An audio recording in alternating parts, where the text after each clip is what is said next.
A good meal plan is probably the most important tool a diet coach has.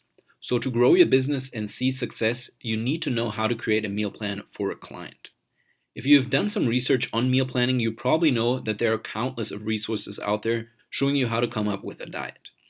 The problem is that many of these guides are just a bunch of tips thrown together, and you will have a hard time finding a well-structured guide on how to set up a meal plan step by step. In this video, I will give you exactly that. I will share with you my 5-step meal planning process that I follow whenever I design a new meal plan, be it for myself or a client. This process is structured in a way that you tackle the most important diet aspects first and then work your way towards less important aspects. This is what it looks like. So basically, we start by calculating your client's calorie needs, then we figure out their macronutrient intakes. Third, we decide on the right food sources.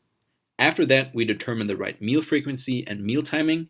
And lastly, we round everything up with a few supplements. Of course, before we start with all this, you need to know your client's goals. You can have the best meal plan in the world, but it won't do you any good if it isn't aligned with your client's goals. The most common fitness goals are to either lose fat or build muscle, so that's what we will focus on now. First, calculating calorie intake. I will assume that you already know how to calculate maintenance calories. If not, watch the video on how to calculate your total daily energy expenditure, or TDE. So the question then is, how many calories do you need for fat loss or muscle growth? For fat loss, I normally recommend a 20% deficit below maintenance. So if your client's baseline is 2,500 calories, their fat loss calories would be 2,000. For muscle gains, I usually recommend a 10% surplus. So in that case, their calorie intake would be 2,750. Of course, these values are not set in stone, and you always want to adjust them to the needs of your client. The more you know about your client, the better you can narrow in on their ideal calorie intake. For example, people with extremely fast metabolisms will often need a larger surplus than 10% for weight gain.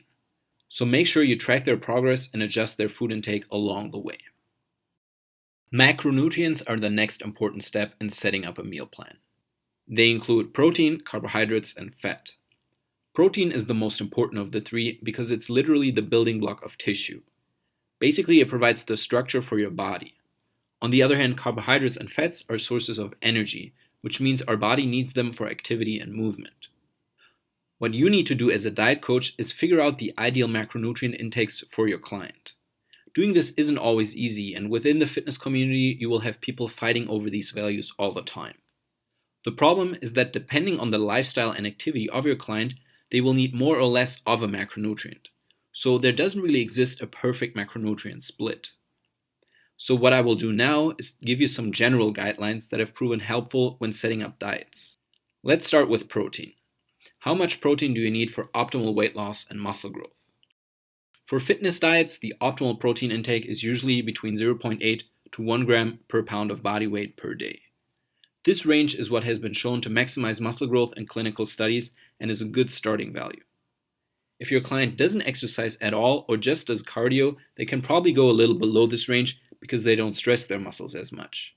But the more active and muscular they are, the more protein they need and the closer they should be to 1 gram per pound of body weight. Now, how much fat should they eat for optimal weight loss and muscle growth? In order to maintain general health and fitness, most people only need around 0.3 grams per pound of fat-free mass per day. Here, fat-free mass is everything in your body that isn't fat, so muscle, water, and bone mass. This translates to roughly 15 to 20% of maintenance calories for most people and is a minimum value that you should not undercut in your meal plans. Even though this might sound like a lot at first, remember that 1 gram of fat has around 9 calories. So this only translates to around 35 to 45 grams of fat per day for someone following a 2,000 calorie diet. Of course, when you set up low carb or ketogenic diets, you will have to increase the fat intake. In such cases, fat can make up more than 50% of total calories. But like I said before, the 15 to 20% value is a minimum baseline you should not undercut. Lastly, how many carbs for optimal weight loss and muscle growth? The role of carbs is very controversial and always hotly debated. I will try to make setting up the diet as simple as possible, so here's my recommendation based on what we know from studies about optimal carb intake. If your client doesn't exercise, then carbs are completely optional and you can include them or cut them from their meal plan. But if they regularly exercise, then carbs are pretty much a must. They're the body's preferred energy source for intensive workouts, and as long as they stick to quality sources, your clients will definitely feel the difference. That's why I usually recommend 1 to 3 grams of carbs per pound of body weight for active people. Again, it's impossible to give you more specific values without knowing your client, but this is a good range to start with. After you've calculated your client's calorie and macronutrients, your next step is to fill them with the right foods. The most important thing here is designing a meal plan with foods that they like. You could tell them to eat rice and chicken all you wanted, but if they don't like them, they won't eat them. So what I usually do is reserve 80 to 90% of their daily calories for quality and nutrient-rich foods. These are the foods most people would regard as clean or healthy. Simply make a list of clean foods they like and use them to fill their daily protein, fat, and carb intakes. Once that is done, I have them fill the remaining 10 to 20% with their favorite junk food or candy.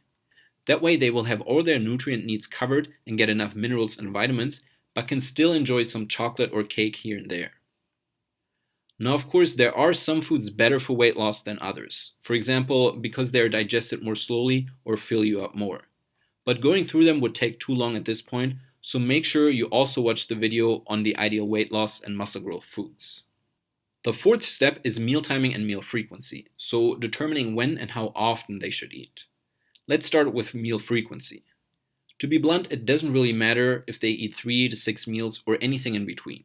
All studies on different meal frequencies have shown that different setups lead to basically the same results if calories and macronutrients are the same. That means you want to build a diet around your client's schedule and hunger levels. Most people aren't very hungry in the morning, so you can often keep their breakfast small. That way they can eat more later in the day.